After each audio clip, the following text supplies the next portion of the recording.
Salve galera maravilhosa, aqui é o professor Pablo Jamil, que sejam bem-vindos a mais uma aula. Hoje eu vou conversar com vocês a respeito de algo muito interessante. Como encontrar o objeto direto? Isso é uma pergunta que muita gente que está estudando análise sintática faz e tem dificuldade nesse processo. Vamos resolver esse problema agora? Bem, então vamos começar pelo básico, né?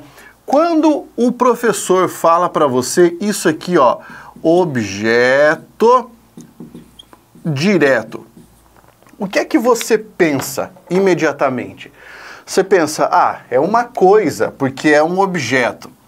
Olha, esse raciocínio não está de todo errado, mas eu gostei de que você pensasse o seguinte: quando nós falamos de objeto direto, você precisa saber que esse maluco aqui, ó, é um complemento verbal. Ele é um complemento verbal. O que significa dizer isso? O que significa dizer que ele é um complemento verbal? E aqui vem o grande lance. Quando eu falo complemento verbal, você precisa entender que a relação do objeto direto é somente com verbos. Você só vai encontrar um objeto direto quando você encontrar também um verbo. Mas qualquer tipo de verbo, não! Vamos pensar com um pouco mais de afinco. Só vai haver um objeto direto quando você tiver um verbo de ação. Como assim, Pablo, um verbo de ação? É aquilo que nós vamos chamar de verbo significativo. Se você não conhecia esse nome, verbo significativo, você precisa assistir a minha aula sobre classificação verbal. Lá você entende o que é um verbo relacional e um verbo não relacional, ou verbo significativo, verbo de ação. Mas, Pablo, por que o objeto direto tem que estar associado a um verbo de ação? Porque o objeto direto é o elemento que vai ser afetado pela ação do verbo. Ele vai ser afetado pela ação do verbo. Geralmente, nós temos dois espaços quando nós estamos falando de um verbo de ação, geralmente.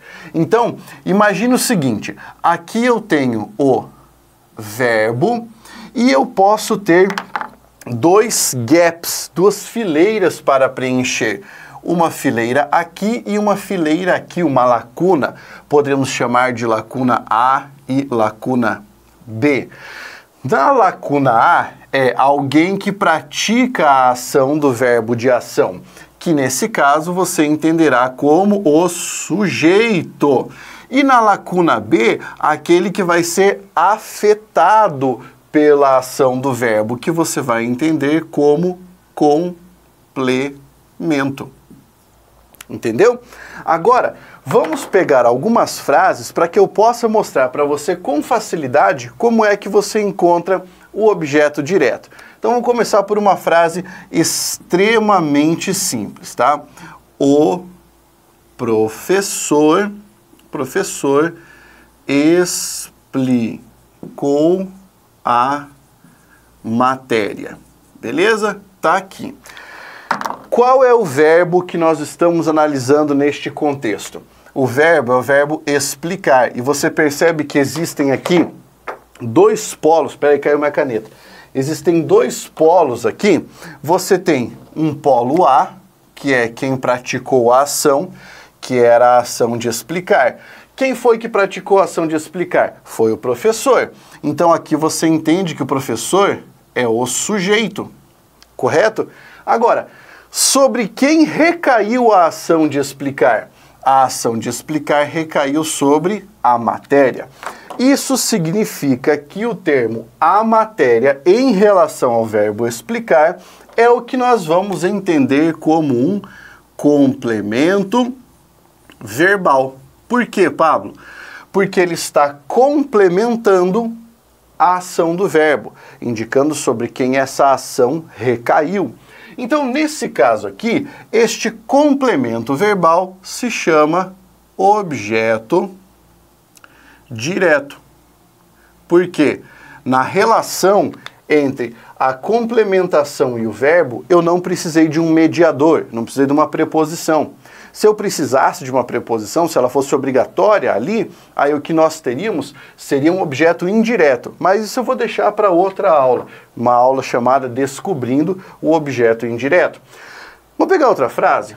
Olha só, se eu trouxesse um exemplo um pouquinho mais complicado para você, da seguinte forma: a casa, vírgula, eu comprei ontem.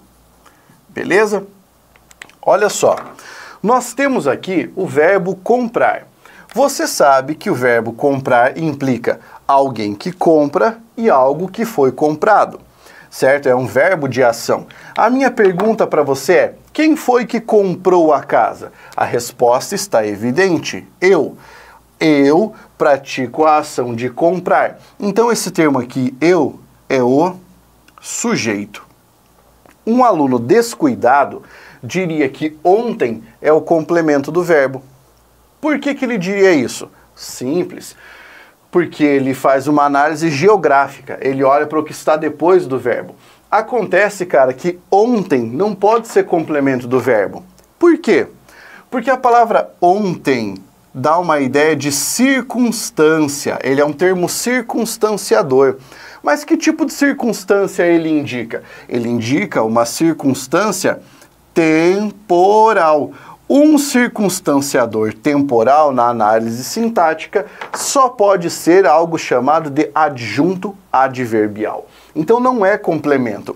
Onde foi parar o complemento desse elemento? Pensa comigo. A casa eu comprei. Sobre qual elemento está recaindo a ação de comprar? Não está recaindo sobre a casa? Pois é, então aqui este elemento, a casa, está funcionando como complemento verbal que se chama objeto direto. Pablo, uma vez minha professora me disse que a é preposição. Também, mas nessa frase não é.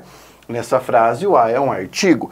Tanto é que se em vez de casa eu tivesse carro, eu não teria a aqui, eu teria o. Então esse é um artigo. Se casa estivesse no plural, eu teria as casas, certo? Lembra que preposição não flexiona, não vai para o plural. Então aqui eu não tenho preposição. Esse é o meu objeto direto. Pablo, eu já ouvi também em algum lugar por aí que entre verbo e objeto eu não posso ter complemento. Acontece, meu queridão, que eu desloquei o objeto direto para o início da frase. E nesse deslocamento, a vírgula é possível, porque aqui nós fazemos um procedimento que se chama topicalização do objeto direto. O que é isso, topicalização? É colocar no topo da frase. Qual é o topo da frase? O começo. Então você veja, o objeto direto poderia aparecer no fim da frase, também pode aparecer no início da frase. E aqui você já sabe como encontrar o objeto direto.